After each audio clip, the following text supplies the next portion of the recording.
Hi guys! Welcome to my vlog. So, this is our last day sa Magat Dam. Hindi naman ako naiiyak, nalulungkot lang.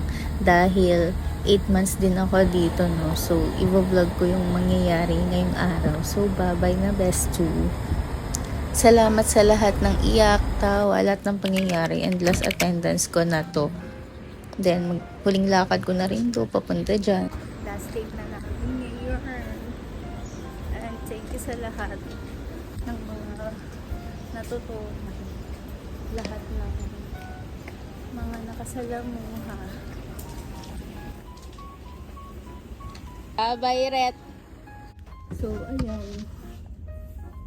Nakapagbabay ba dun sa ating friendly dito sa work?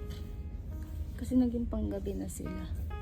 So, ito, magtatanggal na rin ako lahat ng mga kagamitan ko dito. Documents, lahat, everything. Including this unan. May unan ako dito. Yan.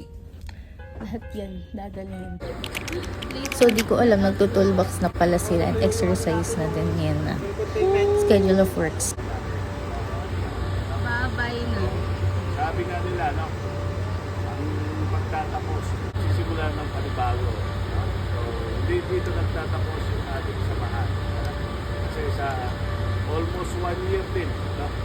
Ating magsasama. No?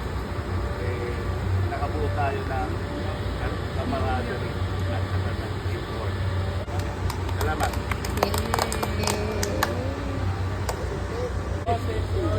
My responsibility.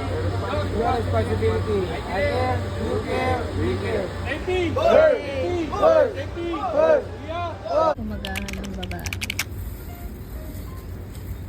At dahil wala akong mapiling umagahan, nag-burger na lang ako. At syempre, Yakult everyday okay para sa tummy and gut health. So, bali nito, di na ako nakapag-site. Sa office na lang ako dahil may hinahabol na mga dokumento na kailangan ipasa ngayong katapusan at bago umuwi. Dapat lahat clear na. Huling gamit na rin ng CR neto. Hindi ko na in-expect na ang haba na ng buhok ko hanggang bewang. Ganyan. Ayan, ito pa yung CR.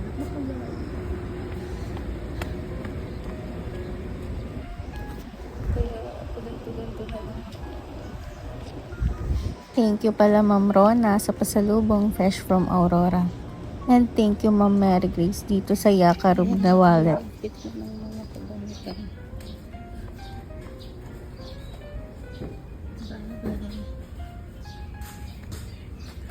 So, ayan. Huling apayobro ko na to. Mamimiss ko yan. Lalo na yung berry blueberry yogurt. Dahil yung boba pearls niya, pumuputok talaga. As in, parang pomegranate ganun. Tapos maasim na yogurt. Then, ayan, nung uwian na, nag-alsabalutan na siya. Lahat ng mga kagamitan ko dyan, nakadikit dyan, lahat ng sa drawer. Pinack up ko na talaga. And ayan, lahat. Dapat yan maalis na. Walang maiiwan dahil pauwi ka na nga. Maiiwan ka pa ba? So, ayan. Ayun na, Feb. Tinapos na talaga yung Feb. Pero, hindi na tinapos ang 28, syempre. Kasi, 27 kami umuwi. Na kami. Ano ba yun? Ayan. May bag dito.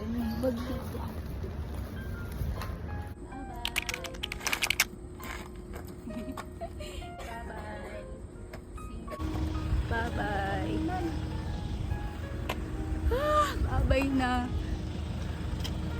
Sa sobrang daming babay na para pang ayaw mong umalis o ayaw mo lang mahiwalay sa mga nakasama mo na. Pero yun nga, uwi din ako syempre kasi ilang buwan din akong natingga dito, diba? At ito yung pinakahihintay ko talaga. Ito yung mga gamit ko. 1, 2, 3, 4, 5, 6, 7, 8. May gagawin. 8. Stress ang babae. Skincare muna. Tatanggal tayo ng mga kung ano-ano din. Dahil sa sobrang stress at pawis na pawis, dahil pagkadating talaga nag-empake na ako, yun muna yung inuna ko, di na ako nakapag ano-ano. Kaya naghilamos na lang ang babae. Ayan, para fresh naman, 'di ba? Ang face. Just para hindi lumala yung tigyawat ko sa biyahe, lalo na ilang hours din yun, mga 10 hours. Kaya, go for the night care na siya.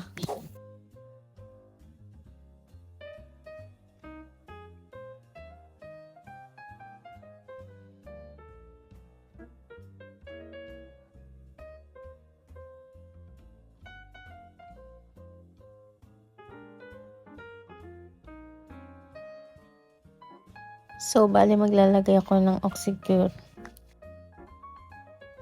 Aalis na kami. Naku, ganito na. Ipat bahay na sila. Then, ayan, uwian na talaga. Pero, kakain muna kami bago bumiyahe para busog. Ito na rin yung huling kain namin dito sa Tapsilogan at iba pa. Ganyan, uwian na talaga. Bye, sir!